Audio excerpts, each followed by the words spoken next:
Welcome back to the Tech Talks Daily Podcast, a place where we demystify complex technologies every day and provide real-world examples of how technology is transforming businesses and reshaping entire industries. But we do all this in a language that everyone can understand. And today I want to cut through the BS and talk about internet privacy, security, in a language that everyone can understand. And today's guest is Yegor Sak, and he was born in Belarus and didn't have access to the internet until his family moved to Canada when he was just 12 years old. And shortly after getting internet access, he developed a passion for programming and creating websites, and as a teenager he worked on several websites that earned him money, which would then lead him to Windscribe, which is a commercial VPN and ad blocker that predictably blocks ads and trackers and restores access to blocked content. And he's also the founder of Control D, a fully customizable DNS service that allows users to not only block annoyances like malware and tracking ads or IoT, but it also unblocks over 200 services through a network of servers in over 100 cities, all without any apps to install. So today I want to learn more about how Yegor grew Windscribe to more than 50 million users, especially in a crowded market full of crazy amount of competition, how he scaled his company with a small team, and why he believes that the growing consolidation in the VPN industry actually spells trouble for the end consumer. So buckle up and hold on tight, because I'm going to beam your ears all the way to Toronto, where he's waiting to share his story. So a massive warm welcome to the show. Can you tell the listeners a little about who you are and what you do? Hello. My name is Yegor Sak. I'm one of the co-founders of Windscribe. We make privacy tools for the average person. We've been around for about 6 years, completely bootstrapped, never raised any capital, been profitable since month 2. We're about 50 people right now, serving just over 50 million total users. Some of them are active, some of them are not. We operate on a freemium model, so most of these users don't pay us anything. Some of them choose to pay us a little bit of money, and that's pretty much how we operate. Awesome. And I'd love to take you back in time for a moment. Can you remember where your passion for tech came from, or a moment that put you on the path you're on today where privacy and technology would collide for you? Or ultimately, what's your origin story? Everyone's got one, right? Right. Well, I'm originally from Belarus. So I moved to Canada in 1999 with my parents. I think I was like about 11 or 12 at that point. So we got our first computer when I was probably like 10, but no access to the internet. So, I naturally didn't do anything useful, and pretty much until I came to Canada when we got access to the internet. And once I did, I realized, oh shit, you can there's so much stuff on this internet, and you can literally learn any single skill or learn anything about literally anything. It was better than a library, right? And I used to go to the library a lot, but then once I got access to the internet, I was like, hey, I have everything at my fingertips here. So naturally, I did what any young kid would do, all kinds of internet games, fun little things, but after a while, it's like, okay, cool, what can I actually do with this whole internet thing? And I've decided to teach myself some programming skills, and built a whole bunch of different projects over the years, probably many dozen of projects. Obviously, most of them were complete failures, but you learn through failure. You learn what doesn't work, what works. You probably pick up a few skills along the way and apply those skills towards future projects that, some of them end up being more successful than others. So that path led you to Windscribe, which is a set of easy-to-use, powerful tools that allow anyone to circumvent censorship. And it's such an important topic right now. But can you tell me more about the story behind the company and the problems you set out to solve with tech? Right. So before Windscribe existed, I was doing my last gig, which is we operated kind of a dev shop. So, working other people's projects, building other people's ideas. And I did that for a while. And the last idea that we worked on, that was someone else's, was a daily fantasy sport website. And I'm not a sports fan. Like, I don't know anything about sports. I don't watch any sports of any kind. And so naturally, it wasn't like a really great fit. But I had to learn quite a bit of stuff about all of it. But at the end of the day, my heart was not in it. I didn't want to build someone else's ideas, especially in fields that I'm have zero interest in. So that got me thinking. It's like, okay, what am I actually interested in? And how about we build something of our own with the team that we had at the time. And we realized, hey, all of us used VPNs for many, many years, and VPNs at the time weren't very good. Like, they weren't very user friendly. They were geared at extremely tech savvy individuals, and I would like to think that I am one, and so I was okay with them. But I can see that, quote unquote, the average person, this would be like way too techy and hard to understand. So we're like, hey, let's build something better than this, that that is equally as powerful, but a lot more accessible, and has features that go beyond just what a VPN can do, right? Because most VPNs promise you the world, saying, hey, yeah, you'll have unlimited privacy and bulletproof this, military grade encryption, quote unquote, all these buzzword terms, which are meaningless in the grand scheme of things. A VPN by itself will do very little for your privacy, contrary to all the claims that you might have heard on YouTube and all these ads that you see for VPNs pretty much everywhere. Because it's a simple fact is, when you browse online, you're like all the services that you use, all the websites you visit, all the apps that you have installed, they transmit all kinds of information straight from your device. This data can be, your little GPS coordinates. They can record your microphone. They can do all kinds of stuff. And even if you're just doing regular browsing, they'll start tracking cookies in your browser. So just by the fact that you're connected to a VPN, now your IP is different. That does like little to nothing to really do anything for your privacy. So what does Windscribe do that most other VPNs do not? What we do is we have like a built-in tracker blocking capabilities, which is built right into the product itself, which basically will strip away all this ad and tracking code before it even reaches your device. So that is super handy because you won't see any ads when you use our product, right? Which is basically built-in ad blocker, which is super handy on mobile. I don't know how much people actually look into these things, but when you visit when you go on a mobile website on your phone, for example, you'll end up downloading usually 2 to 3 times more ad and tracking code than actual content itself that you're actually interested in. So if you strip all that crap away, everything will load faster. You'll use less data, and your data and your personal activities will not end up getting leaked to all these various tracking platforms. So that was kind of like the main kind of feature of Windscribe that goes above and beyond traditional VPNs. And we kind of ran with that. We never really advertised. We halted our affiliate program. We don't sponsor anyone to say nice things about us. The only way we grow is through word of mouth and literally just working on the product and making sure it's the best it can be. So the people that use it could be like, hey, good friend of mine, you should totally use this thing because I love it. And that's pretty much the only vehicle of growth that we have.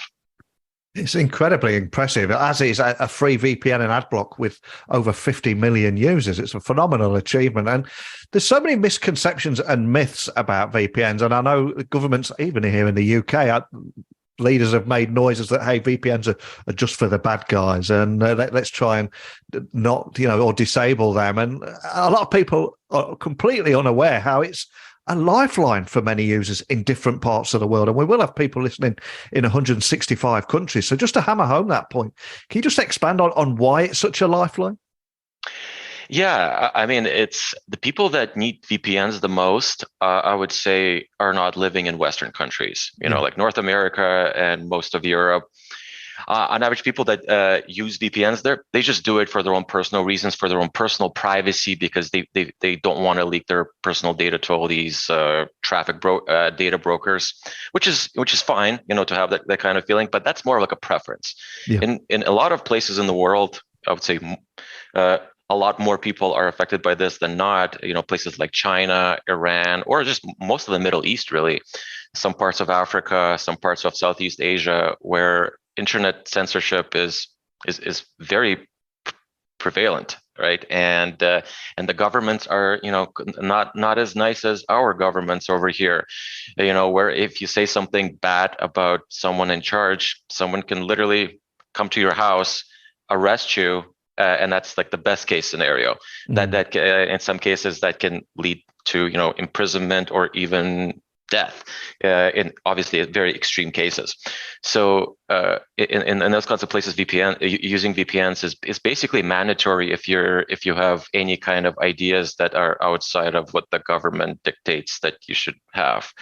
So like whistleblowers, people that are like outspoken critics about any kind of local regimes are all must use VPNs, because that's the only way that they can even get the word out from the country, because some countries have very advanced censorship mechanisms in place where most of the traditional websites and apps that we take for granted are simply not available. And Russia was not part of that list before, but since the Ukrainian war has started, Russia has joined the ranks of China, Iran, and North Korea in terms of how heavily they're censoring the local internet and blocking access to information that we deem just like, oh yeah, we have right just to get the news and to get the truth.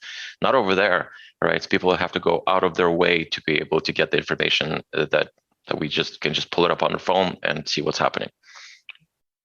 And one of the things that put you on my radar when I was reading about your belief that this ongoing consolidation that we're seeing in the VPN industry actually spells trouble for the consumer rather than any benefits. Can you expand on that for anyone that's not seen them? Yes, yeah, no, absolutely. That's something I preach quite a bit. Like a lot of people don't really realize of how VPNs are actually like there's a parasitic industry related to VPNs. Maybe let's start off with that. That industry is called the VPN review industry. In some cases, the VPN review industry and properties that just their sole business is reviewing VPNs, which one is better than the other one. In many cases, these properties are worth more than the VPNs that they're reviewing. For simple fact is because most of the VPNs out there, they operate an affiliate program.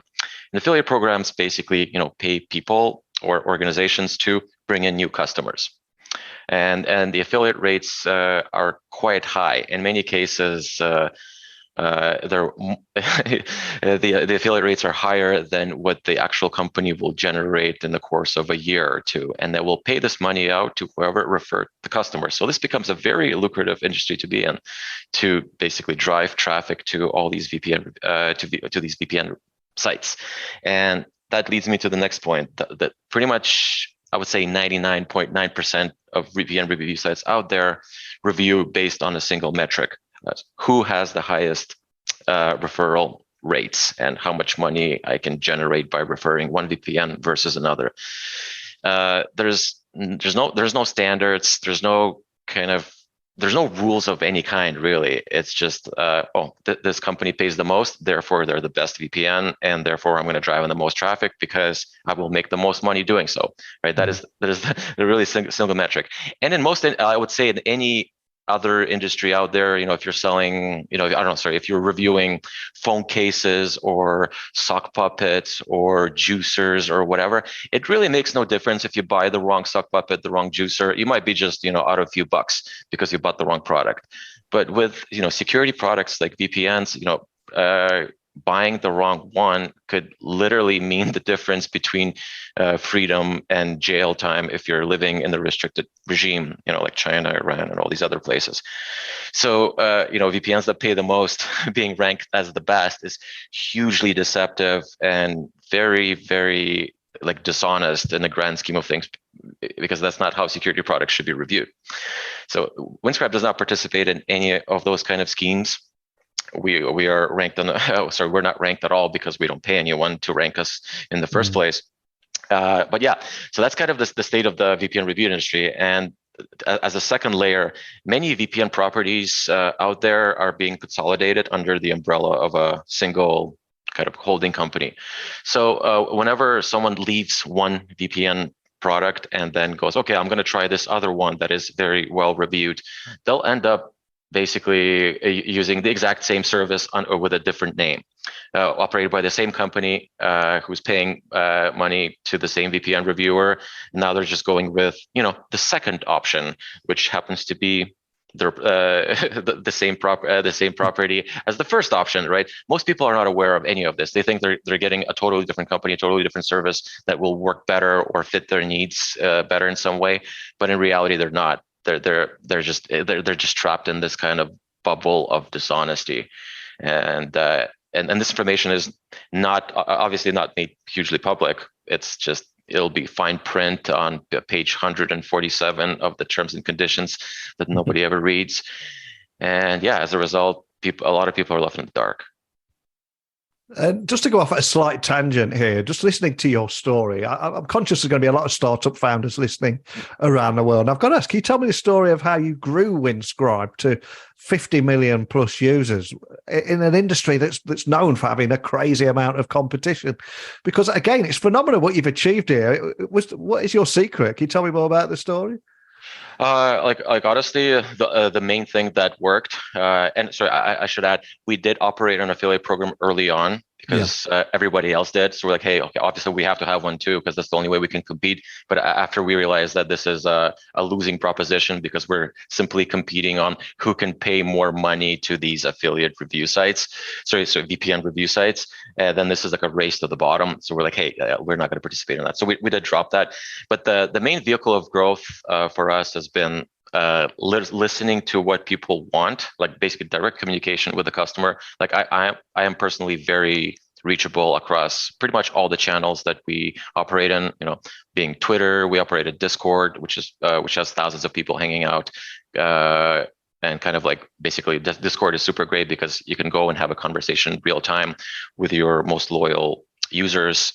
They also happen to be a very good QA crew where we can test new things. We can get direct feedback for all the things that we're working on. We can get fresh ideas. We can have just direct communication with the people that enjoy the product the most and take their ideas, build them, ship new features, build new products, and kind of have that be a feedback loop where, you know, customer feedback gets turned into features as quickly as possible. Then they're happy themselves and be like, oh, I suggested this thing. They implemented it. You know, sometimes the implementation could be literally the same day. Sometimes it can take months, depending on the scope of the feature, of course. But those people, like once they suggest something and you implement it as quickly as you possibly can, those people are going to be your customers for life, and they're going to be your best brand ambassadors. And when anybody asks them, "Hey, I'm thinking of getting a VPN," they're going to be like, "Oh yeah, I just use Windscribe." You know, ignore all these BS YouTubers that will hawk you, you know, the same three brands that you're probably aware of that I'm going to mention, but you're probably aware of what they are, you know. And most of these YouTubers really have no business hawking security products because I mean, if you're a YouTuber who's reacting to, I don't know, people eating meat or something, you literally have no business reviewing security products and suggesting what VPN one should be using versus another. That's literally not your job and not your specialty. And just taking money from the highest bidder and hawking these things is so incredibly disgusting that I mean, honestly, I can talk about this all day, but yeah. No, listen to your users and build the things that they want and do it as fast as you can. That worked well for us. I love your honesty there, completely with you. And one of the things as well, obviously you're listening to the users, you're growing your company, but for other startup founders might be listening thinking, this is great, but how do you get around the challenge of scaling your company with such a small team? Is there anything you can share around those days? I mean, that's literally what we did in the beginning. In the beginning, our team was like about maybe 4 people, you know, including basically 3 co-founders plus a handful of contractors. I think that 1 or 2 contractors at the time, but basically we did everything ourselves. You know, myself and all the other co-founders were all very technical. I still develop every once in a while, so we've done pretty much all the work in the beginning while getting paid nothing. You know. So that's the way that it just goes because, you know, we had no outside capital. So we used our own money, we used our own skills to build it out. And then we literally did what I just said earlier, listen to your users, and the grassroots approach has really worked for us over the years.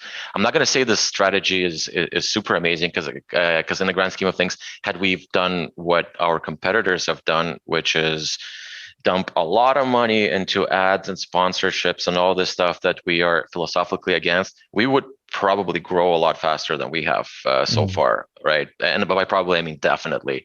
But to us, it was kind of like a philosophical decision, whether do we want to do what we preach, or do we want to be just like the rest and just be yet another snake oil salesman in the industry, right? So we decided, for the former and just do what we preach.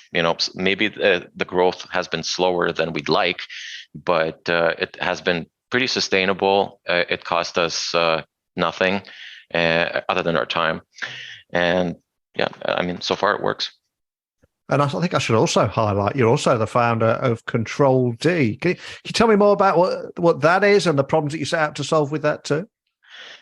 Yeah, so about a year and a half ago, we decided it's like, hey, so we're working on all this kind of stuff, and we barely have any time to to spend on anything else. How about we start another company at the same time? Yeah, so that we did do exactly that. So effectively, our team is split between the two companies at this point. So we're building up two companies in parallel, which again, both are totally bootstrap. Windscribe basically finances the other entity right now, kind of like as a first and only investor. So Control D is a DNS service. There's some overlap in terms of functionality of what you can do with Control D and Windscribe being a VPN product, but it is Control D is not a VPN.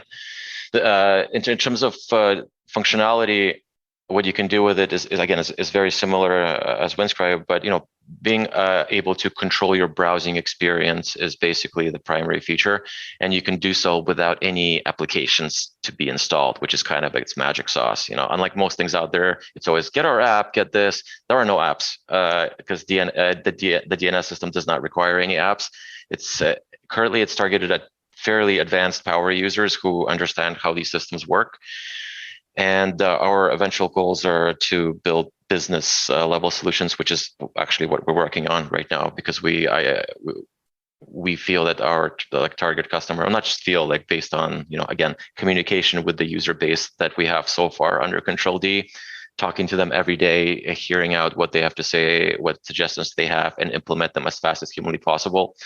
What we realize is this product has a lot of utility for organizations rather than individual end users. So we're building out the tooling for it to be useful in those particular scopes. And before you came on the podcast today, I was doing a little research on you, and I heard your interview. I think it was on the Millionaire Interviews podcast, where you talked about why you decided not to terminate Russian access to Windscribe, and why ultimately censorship is any form of is ultimately bad. Can you expand on what you were talking about in that interview for anyone that missed it? Because again, it's a story we don't get to hear about enough. Right. Yeah. So back when the Russian-Ukrainian war started back in I guess February of last year. I can't believe it's almost been a year at this point. But a lot of so there's I'm sure a lot of you remember brands started pulling out of Russia. Not to for solidarity reasons, for virtue signaling reasons, a lot of virtue signaling reasons. But and we had some pushback in terms of, hey, you should also pull out. Don't stop offering services to these warmongers. Kind of that was the general feeling, and we disagree because I would say the average Russian person does not support invasion of foreign countries. In fact, they want to be able to, have access to information to see what's actually happening. Because if you watch Russian television, it's like I don't know if there's any Rick and Morty fans out there. It's like interdimensional cable, where you're literally watching fuck knows what from a different planet, which does not represent reality, right? And the people that want to be able to see reality, VPNs are literally the only way for them to do so, right? Because all Western media and channels of true information are blocked in Russia and have been blocked since pretty much March of last year. So in order for people to understand what's happening outside of their country and how the rest of the world feels, they need to use a VPN, and cutting off VPN access to those people would do a huge disservice to people that feel that way. So which is why we never pulled out of Russia. In fact, we've been providing expanded free service to pretty much everyone in Russia since then till now, because we do give free data to pretty much anyone that signs up, but we've given a lot more data to those in Russia ever since then, because they have no way of paying us in the first place, because Visa and MasterCard and all the Western kind of like companies, they prevented Russians from using those platforms, so they have no way to pay us in the first place. It's not like we're trying to make money off this. We're actually losing money by offering all this free data to anyone who wants it from that region, right? So it's not like we're trying to be warmongers or profiteers from this. It's actually it's having the opposite effect on our bottom line, but that's kind of like the whole point of the service, is to give access to those who need it the most, which is pretty much why we have the free plan in the first place. Because in a lot of places in the world, even outside of Russia, like a VPN, like Windscribe, for example, it's $9 a month, right? Or $69 per year. For someone living in the West, that might be, a trip to Starbucks for one, where you get your fancy macchiato with the triple toppings. That's going to be, pretty much $9. However, for someone living in another place, $9 could be almost a week's salary. In some places in the world, right? Obviously, they're not paying these prices because they literally cannot afford a luxury, quote unquote, like a VPN, and the free service is there for them. And it's so refreshing to hear that different side of the coin now. And I think it's so important to share. And I've loved chatting with you today. We did begin the podcast talking about your origin story, what put you on this path. And I'm going to have a bit of fun with you now and ask you, what was been the soundtrack to your origin story? If there was one song that we could add to our Spotify playlist that has inspired you or been a big part of your journey, what would it be? And we'll add it to the list. I wouldn't say this is like a soundtrack to my life or anything. I just personally think it's a very good song that's very underrated. Ice Cube, "Money or Your Life." It's a very good song, very good tune. I personally love it. I don't personally identify with it in any way. I just think it's a good tune. Yeah, man. And sometimes that is all you need, just a good tune. Yeah. And for anyone listening, just wants to find out more information about everything we talked about today, from Windscribe to Control D to joining your community or contacting your team, what's the best starting point for everything? You can. There's many avenues. You always hit me up on Twitter. It's just at Yegor, Yegor, nice and short. You can always email, or if you're not a Twitter person, you can email me at yegor@windscribe.com. Awesome. Well, I'll add all those links to the show notes so people can find you nice and easily. So much we love chatting with you about today, about growing Windscribe to 50 million plus users with crazy competition, scaling a company with a small team, and why you believe that ongoing consolidation in the VPN industry spells trouble for consumers. But more than anything, I think it's your brutal honesty, and it's so refreshing to hear, and especially that inspiring origin story about not having access to the internet until your family moved to Canada when you was 12. And great story. So just thanks for sitting down and sharing that with me today. Yeah, no problem. It was nice talking to you. I just love the moment where Yegor talked about why he decided not to terminate Russian access to Windscribe, so that the people in the country can get real news outside of the Russian state media propaganda. Because I think it's easier to forget when watching news headlines that when governments pursue certain agendas, beneath that are always people like you and I. People that just want to seek the truth and find unfiltered news. But I'm curious, did anything we talk about today resonate with you? Did we miss anything? Is there something that you'd like to add to the conversation? Please email me, techblogwriter@outlook.com, Twitter, LinkedIn, Instagram @NeilCHughes. We'll keep this conversation going, and if you're game, we'll explore a completely different topic tomorrow. So a big thank you for listening as always, and until next time, don't be a stranger.